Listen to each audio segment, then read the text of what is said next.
The story of the crucifixion, which begins in the Garden of Gethsemane, is one of the darkest stories in the Bible and in all of human history. Jesus, knowing he would soon be arrested, was in the garden praying earnestly to the Father. Because of the overwhelming stress, his sweat became like massive drops of blood, a condition called hematohidrosis. Not long after this, his betrayer, Judas, arrived with a mob of people carrying clubs and swords. The crowd laid their hands on Jesus, and a clash broke out, which led to one of the servants of the high priest having his ear cut off. Jesus was arrested. Suddenly, one young man following behind was clothed only in a long linen shirt. When the mob tried to grab him, he slipped out of his shirt and ran away naked. If you watched my first video in this series, then you'll know that I love to explore little details in the Bible. Details that seem odd or like they don't quite fit the tone of the story that's being told. Details like the verse that we just read. In this example, we are being told of how Jesus was arrested. The story is tense. It's dark. And then suddenly a naked man shows up? Why? Why would this detail matter? Better yet, the real question we ought to be asking is, how does this little detail point us to Jesus?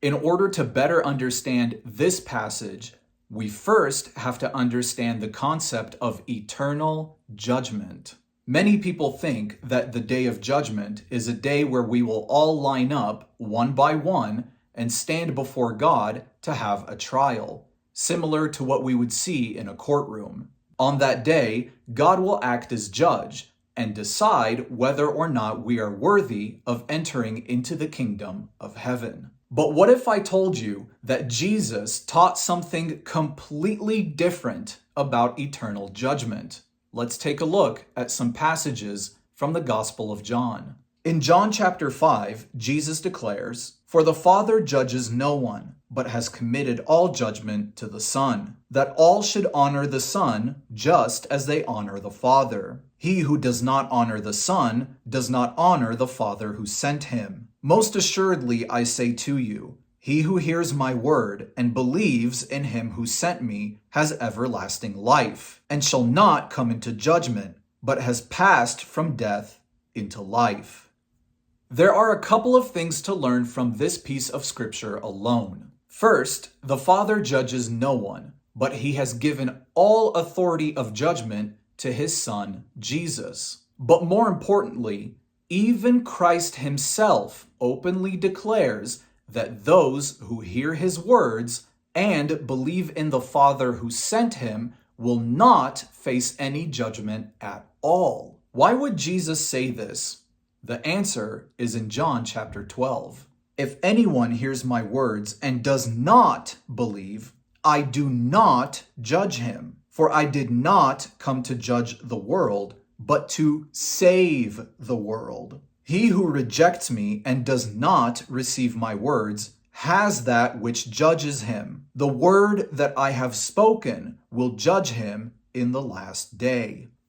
So John chapter 5 tells us that those who believe in Jesus will not enter into judgment. But according to John chapter 12, even those who do not believe in Jesus will also not be judged. This is because the words that Jesus has spoken to us, which are recorded right here in the Bible, are what will judge those who do not believe in him. So you might be thinking, I don't understand. What does Jesus and judgment have to do with this naked guy?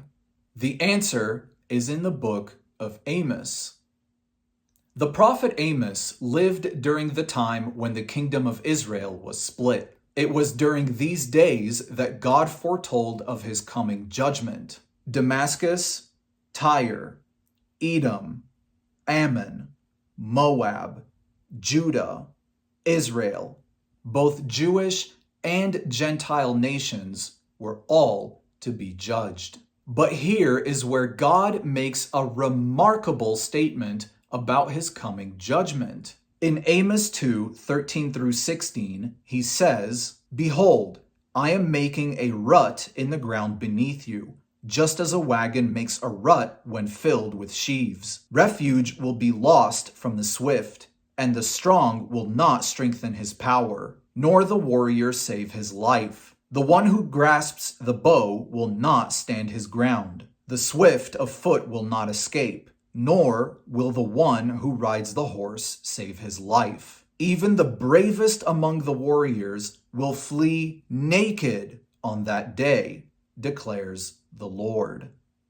Even the bravest among the warriors will flee naked on that day. So God is talking about his coming judgment upon the nations, and he refers to people fleeing naked when that day of judgment arrives. In John chapter 12, Jesus speaks about his coming death on the cross by saying this, "Now is the judgment of this world. Now the ruler of this world will be cast out. And I, if I am lifted up from the earth, will draw all peoples to myself." This he said, signifying by what death he would die.